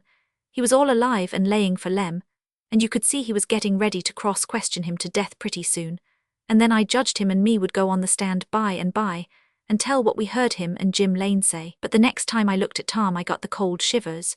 Why, he was in the brownest study you ever see, miles and miles away. He weren't hearing a word Lem Beebe was saying, and when he got through he was still in that brown study just the same. Our lawyer joggled him, and then he looked up startled and says, "Take the witness if you want him. Lemme alone, I want to think." Well, that beat me. I couldn't understand it. And Benny and her mother, oh, they looked sick, they were so troubled. They shoved their veils to one side and tried to get his eye, but it weren't any use, and I couldn't get his eye either. So the mud turtle he tackled the witness, but it didn't amount to nothing, and he made a mess of it. Then they called up Jim Lane, and he told the very same story over again, exact. Tom never listened to this one at all, but sat there thinking and thinking, miles and miles away. So the mud turtle went in alone again and come out just as flat as he done before. The lawyer for the prostitution looked very comfortable, but the judge looked disgusted. You see, Tom was just the same as a regular lawyer, nearly, because it was Arkansas law for a prisoner to choose anybody he wanted to help his lawyer, and Tom had had Uncle Silas shove him into the case, and now he was botching it, and you could see the judge didn't like it much. All that the mud turtle got out of Lem and Jim was this. He asked them, "Why didn't you go and tell what you saw?" We was afraid we would get mixed up in it ourselves, and we was just starting down the river a-hunting for all the week besides, but as soon as we come back we found out they'd been searching for the body, so then we went and told Brace Dunlap all about it. When was that? Saturday night, September 9th. The judge he spoke up and says, "Mr. Sheriff, arrest these two witnesses on suspicions of being accessionary after the fact to the murder." The lawyer for the prostitution jumps up all excited and says, "Your Honor, I protest against this extraordi." "Set down," says the judge. "Set down," says the judge, pulling his bowie and laying it on his pulpit. "I beg you to respect the court." So he done it. Then he called Bill Withers. Bill Withers swore and said, "I was coming along about sundown Saturday, September 2d by the prisoner's field, and my brother Jack was with me, and we seen a man toting off something heavy on his back, and allowed it was a nigger stealing corn. We couldn't see distinct. Next we made out that it was one man carrying another, and the way it hung so kind of limp, we judged it was somebody that was drunk. And by the man's walk we said it was Parson Sealer's, and we judged he had found Sam Cooper drunk in the road, which he was always trying to reform him, and was toting him out of danger." It made the people shiver to think of poor old Uncle Silas toting off the disease down to the place in his tobacco field where the dog dug up the body, but there warn't much sympathy around amongst the faces, and I heard one cuss say, "'Tis the coldest-blooded work I ever struck, lugging a murdered man around like that, and going to bury him like a animal, and him a preacher at that." Tom he went on thinking, and never took no notice, so our lawyer took the witness and done the best he could, and it was plenty poor enough. Then Jack Withers he come on the stand and told the same tale, just like Bill done. And after him comes Brace Dunlap, and he was looking very mournful and most crying, and there was a rustle and a stir all around, and everybody got ready to listen, and lots of the women folks said, poor cretur," and you could see a many of them wiping their eyes. Brace Dunlap swore and said, "I was in considerable trouble a long time about my poor brother, but I reckon things weren't near so bad as he made out, and I couldn't make myself believe anybody would have the heart to hurt a poor harmless cretur like that. By jings, I was sure I seen Tom give a kind of a faint little start, and then look disappointed again. And you know I could think a preacher would hurt him. It weren't natural to think such an unlikely thing, so I never paid much attention, and now I shan't ever forgive myself. For if I had a done different, my poor brother would be with me this day, and not laying yonder murdered, and him so harmless." He kind of broke down there and choked up and waited to get his voice, and people all around said the most pitiful things, and women cried, and it was very still in there and solemn, and old Uncle Silas, poor thing, he give a groan right out so everybody heard him. Then Brace he went on, "Saturday, September 2d, he didn't come home to supper. By and by I got a little uneasy, and one of my niggers went over to this prisoner's place, but come back and said he weren't there. So I got uneasier and couldn't rest. I went to bed, but I couldn't sleep, and turned out away late in the night, and went wandering over to this prisoner's place and all around about there a good while, hoping I would run across my poor brother, and never knowing he was out of his troubles and gone to a better shore. So he broke down and choked up again, and most all the women was crying now. Pretty soon he got another start and says, but it warn't no use, so at last I went home and tried to get some sleep but couldn't. Well, in a day or two everybody was uneasy, and they got to talking about this prisoner's threats, and took to the idea, which I didn't take no stock in, that my brother was murdered, so they hunted around and tried to find his body, but couldn't and give it up. And so I reckoned he was gone off summers to have a little peace, and would come back to us when his troubles was kind of healed. But late Saturday night, the 9th, Lem Beeb in Jim Lane come to my house and told me the whole awful assassination, and my heart was broke. And then I remembered something that hadn't took no hold of me at the time, because reports said this prisoner had took to walking in his sleep, and doing all kind of things of no consequence, not knowing what he was about. I will tell you what that thing was that come back into my memory, away late that awful Saturday night when I was wandering around about this prisoner's place, grieving and troubled. I was down by the corner of the tobacco field, and I heard a sound like digging in a gritty soil. And I crope nearer and peeped through the vines that hung on the rail fence and seen this prisoner shoveling with a long-handled shovel, heaving earth into a big hole that was most filled up. His back was to me, but it was bright moonlight, and I knowed him by his old green baize work gown with a splattery white patch in the middle of the back like somebody had hit him with a snowball. He was burying the man he'd murdered. And he slumped down in his chair crying and sobbing, and most everybody in the house busted out wailing, and crying and saying, "Oh, it's awful, awful horrible." And there was a most tremendous excitement, and you couldn't hear yourself think, and right in the midst of it up jumps old Uncle Silas, white as a sheet, and sings out, "It's true, every word, I murdered him in cold blood." By Jackson it petrified them. People rose up wild all over the house, straining and staring for a better look at him, and the judge was hammering with his mallet and the sheriff yelling, "Order, order in the court, order." And all the while the old man stood there a-quaking and his eyes a-burning, and not looking at his wife and daughter, which was clinging to him and begging him to keep still, but pawing them off with his hands, and saying he would clear his black soul from crime. He would heave off this load that was more than he could bear, and he wouldn't bear it another hour. And then he raged right along with his awful tale, everybody a-staring and gasping, judge, jury, lawyers, and everybody, and Benny and Aunt Sally crying their hearts out. And by George, Tom Sawyer never looked at him once. Never once, just sat there gazing with all his eyes at something else, I couldn't tell what. And so the old man raged right along, pouring his words out like a stream of fire. "I struck to kill.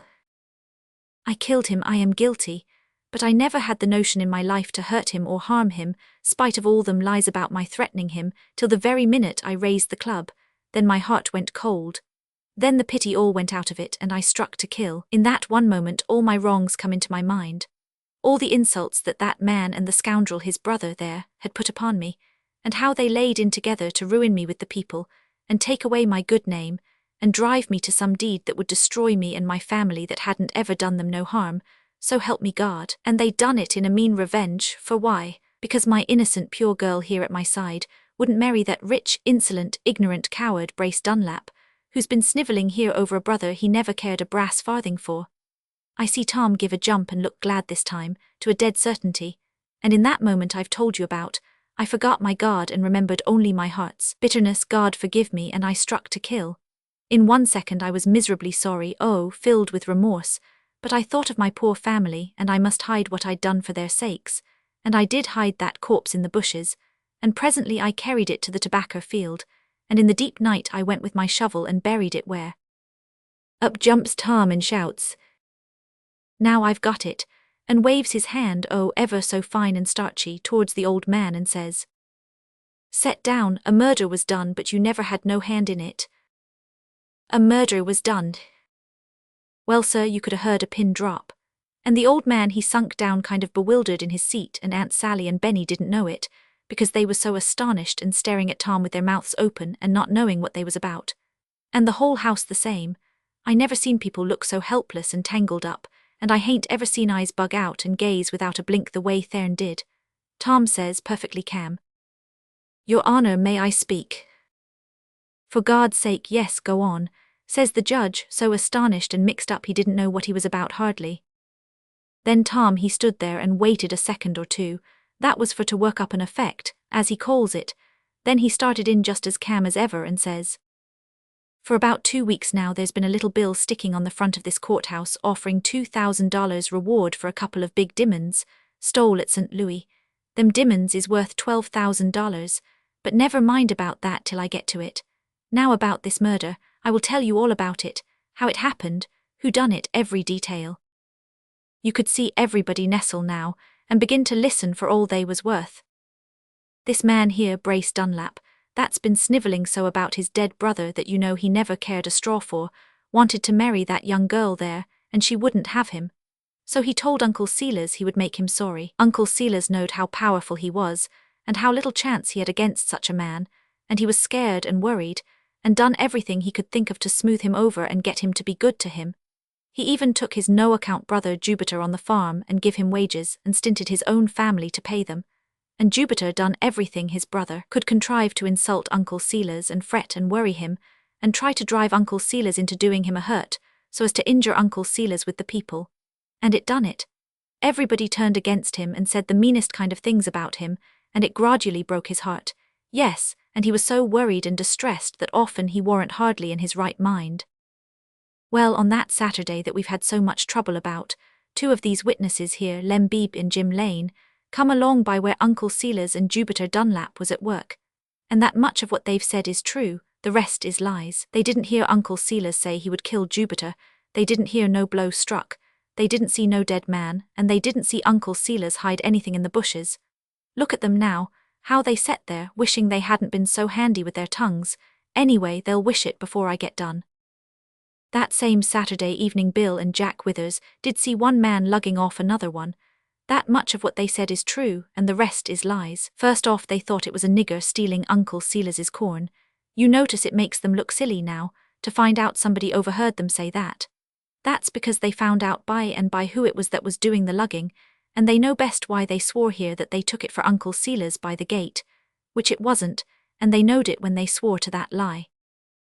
A man out in the moonlight did see a murdered person put underground in the tobacco field, but it wasn't Uncle Silas that done the burying. He was in his bed at that very time. Now then, before I go on, I want to ask you if you've ever noticed this, that people, when they're thinking deep or when they're worried, are most always doing something with their hands, and they don't know it, and don't notice what it is their hands are doing. Some stroke their chins, some stroke their noses, some stroke up under their chin with their hand, some chain, some fumble a button. Then there's some that draws a figure or a letter with their finger on their cheek, or under their chin or on their underlip. That's my way. When I'm restless or worried or thinking hard, I draw capital 5s on my cheek or on my underlip or under my chin, and never anything but capital 5s, and half the time I don't notice it and don't know I'm doing it. That was odd, that is just what I do, only I make an O and I could see people nodding to one another, same as they do when they mean that's so. Now then, I'll go on. That same Saturday, no, it was the night before, there was a steamboat laying at Flagler's Landing, 40 miles above here, and it was raining and storming like the nation, and there was a thief aboard, and he had them 2 big diamonds that's advertised out here on this courthouse door, and he slipped ashore with his handbag and struck out into the dark and the storm, and he was a-hoping he could get to this town all right and be safe. But he had 2 pals aboard the boat, hiding, and he knowed they was going to kill him the first chance they got and take the diamonds, because all 3 stole them, and then this fellow he got hold of them and skipped. Well, he hadn't been gone more'n 10 minutes before his pals found it out, and they jumped ashore and lit out after him. Probably they burnt matches and found his tracks. Anyway, they dogged along after him all day Saturday and kept out of his sight. And towards sundown he come to the bunch of sycamores down by Uncle Silas's field, and he went in there to get a disguise out of his handbag and put it on before he showed himself here in the town. And mind you, he done that just a little after the time that Uncle Silas was hitting Jupiter Dunlap over the head with a club, for he did hit him. But the minute the pals see that thief slide into the bunch of sycamores, they jumped out of the bushes and slid in after him. They fell on him and clubbed him to death. Yes, for all he screamed and howled so, they never had no mercy on him but clubbed him to death. And 2 men that was running along the road heard him yelling that way, and they made a rush into the sycamore bunch, which was where they was bound for anyway, and when the pals saw them they lit out, and the 2 new men after them are chasing them as tight as they could go. But only a minute or 2, then these 2 new men slipped back very quiet into the sycamores. Then what did they do? I will tell you what they done. They found where the thief had got his disguise out of his carpet sack to put on, so one of them strips and puts on that disguise. Tom waited a little here for some more effect, then he says, very deliberate, "The man that put on that dead man's disguise was Jupiter Dunlap." Great Scott, everybody shouted all over the house, and old Uncle Silas he looked perfectly astonished. Yes, it was Jupiter Dunlap. Not dead, you see. Then they pulled off the dead man's boots and put Jupiter Dunlap's old ragged shoes on the corpse and put the corpse's boots on Jupiter Dunlap. Then Jupiter Dunlap stayed where he was, and the other man lugged the dead body off in the twilight. And after midnight he went to Uncle Silas's house, and took his old green work robe off of the peg, where it always hangs in the passage betwixt the house and the kitchen, and put it on, and stole the long-handled shovel, and went off down into the tobacco field and buried the murdered man. He stopped and stood half a minute. Then, and who do you reckon the murdered man was? It was Jake Dunlap, the long-lost burglar. Great Scott! And the man that buried him was Brace Dunlap, his brother. Great Scott! And who do you reckon is this mowing idiot here that's letting on all these weeks to be a deaf and dumb stranger? It's Jupiter Dunlap. And there was the murdered man. My land, they all busted out in a howl, and you never see the like of that excitement since the day you was born. And Tom he made a jump for Jupiter and snaked off his goggles and his false whiskers, and there was the murdered man, sure enough, just as alive as anybody. And Aunt Sally and Benny, they went to hugging and crying and kissing and smothering old Uncle Silas to that degree, he was more muddled and confused and mushed up in his mind than he ever was before, and that is saying considerable.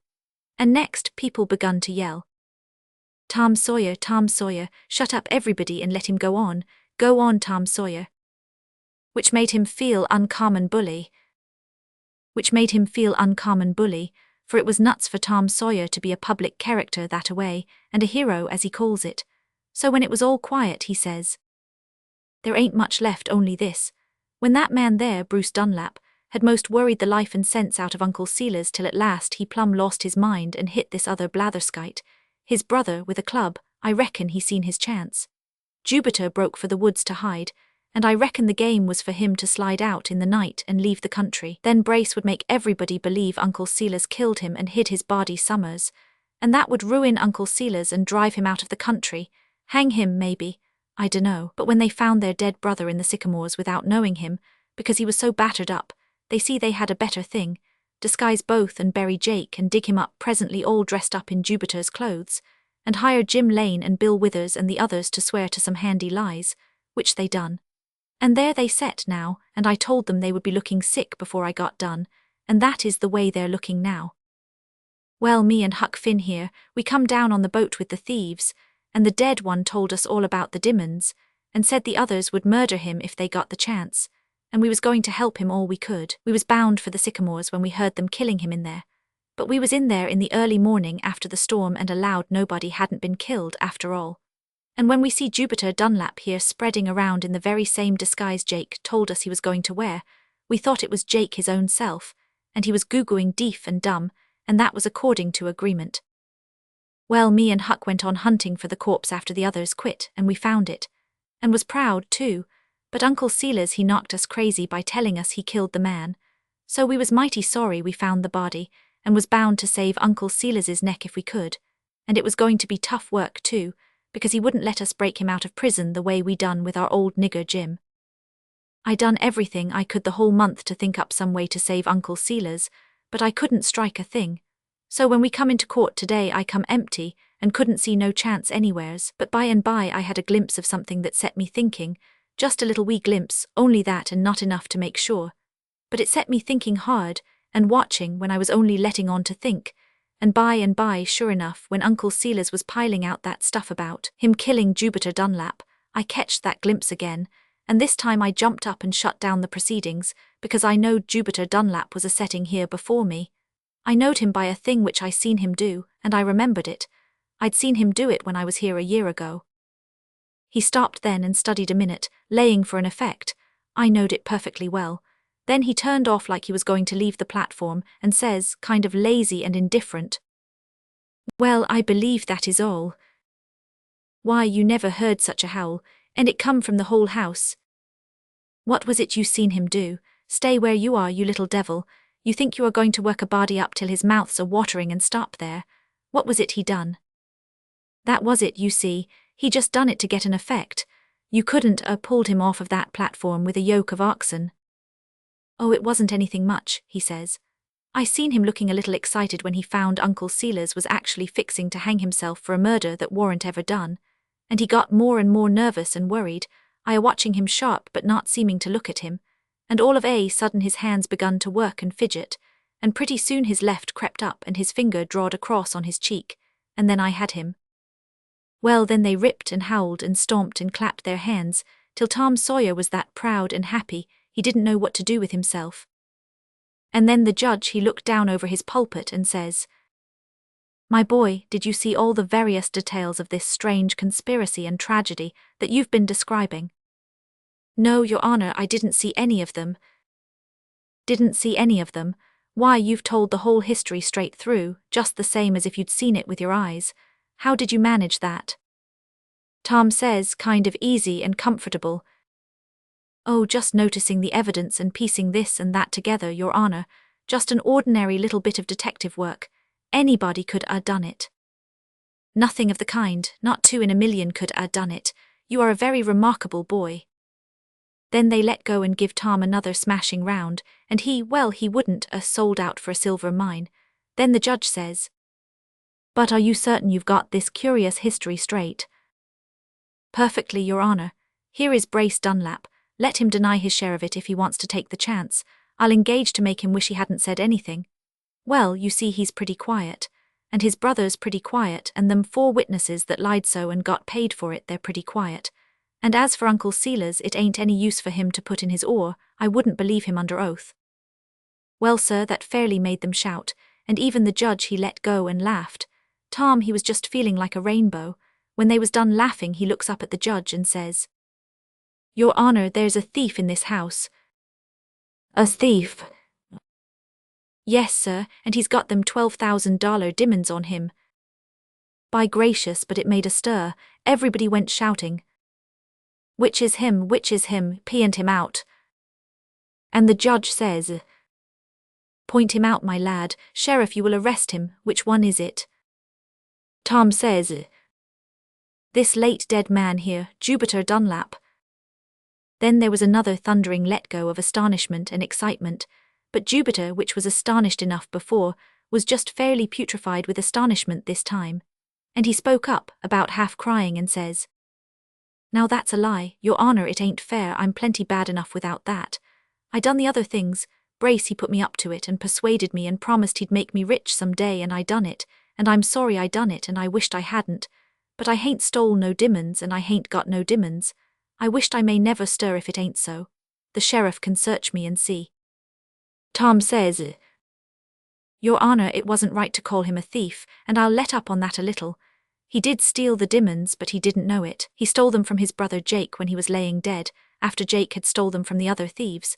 But Jupiter didn't know he was stealing them, and he's been swelling around here with them a month. Yes, sir, $12,000 worth of diamonds on him, all that riches, and going around here every day just like a poor man. Yes, Your Honor, he's got them on him now."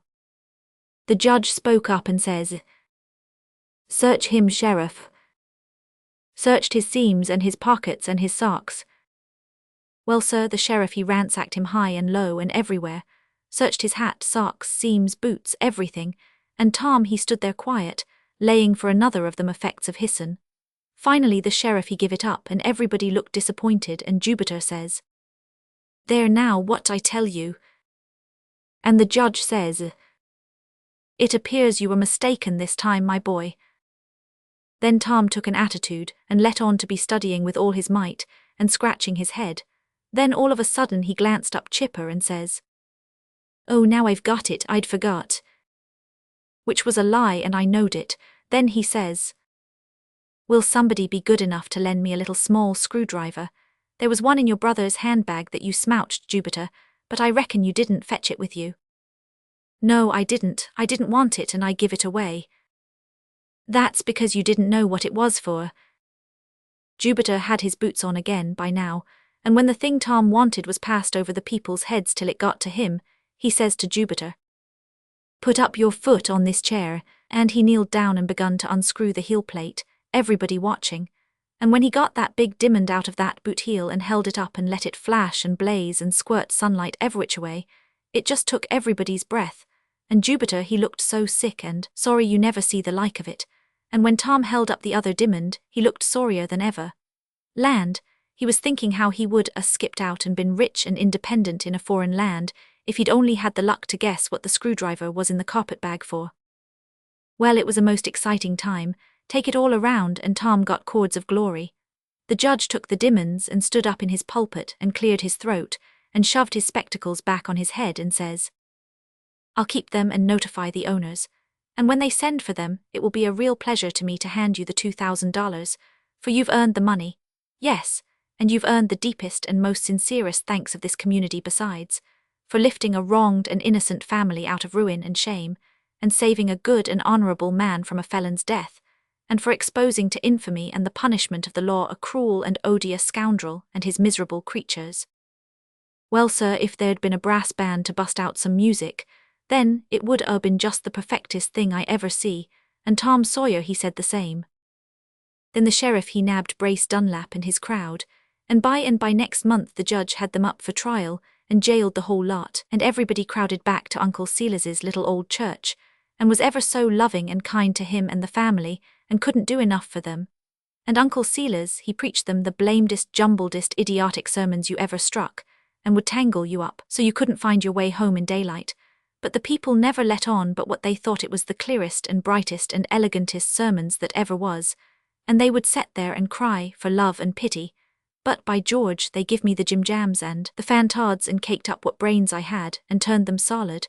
But by they loved the old man's intellects back into him again, and he was as sound in his skull as ever he was, which ain't no flattery, I reckon, and so the whole family was as happy as birds, and nobody could be gratefuller and lovinger than what they was to Tom Sawyer, and the same to me, though I hadn't done nothing.